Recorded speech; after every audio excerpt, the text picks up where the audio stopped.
Что бы я пожелал татарам Москвы? Ну, татары Москвы очень разные.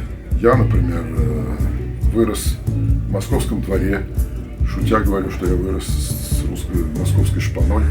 Но это, конечно, шутка. Учился я в хороших школах. Поэтому всем татарам, и не только татарам, всем хотел молодым, чтобы хорошо учились. Мы должны осознавать, я понимаю, я вижу, что творческий напор, способность постигать сложные теории, сложную работу, она сейчас у молодежи упала. Надо ее восстанавливать. Вот это нужно. Второе, более взрослым татарам нужно воспитывать своих детей и внуков не только в российском, русском духе, но и чтобы оставался у нас татар. Я обычно говорю, что я своим коллегам, вот вы все только русские, а я, кроме того, что я русский, я еще и татарин. И у меня долги есть и перед своим татарским народом. Вот это тоже нужно очень понимать. Ну и молодежи. Еще раз нужно. Большинство из нас получили русское образование, но пытаетесь восстановить свой татарский язык.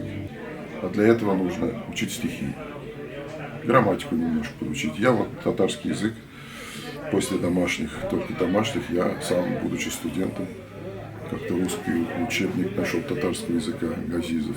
И вот по нему немножко свою грамматику основную. Вот это обязательно нужно. Мы живем в России, среди русских, поэтому мы, конечно, многие становимся и русскими, но, становясь русскими, мы не должны терять свои татарские корни.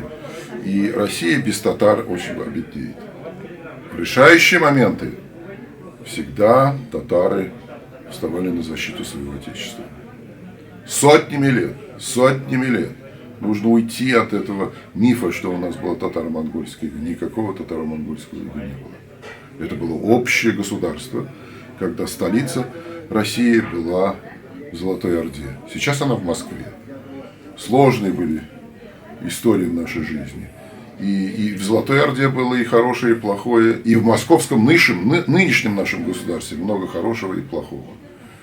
Но, несмотря на это, наше Отечество нужно беречь и ценить единство нашего Отечества, сохраняя свою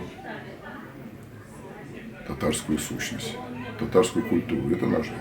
Ну, сегодняшний вечер очень волнительный для меня, посвященный памяти Ахмета Саттарова, выдающегося нашего поэта, удивительного человека, при жизни до конца неоцененного, и мной тоже до конца неоцененным. Я уже в последние годы видел, что это талантливый человек.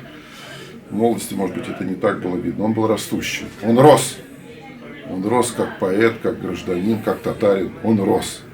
И вот это сохранить свою способность расти, творческому росту, это редкое качество. До 80 с лишним лет он был растущий человек. И вот этому офису я желаю успехов. Поднимать свою культуру, сохранять татарскую культуру, поднимать ее и быть вместе со своим отечеством, с Москвой, быть вместе с Москвой.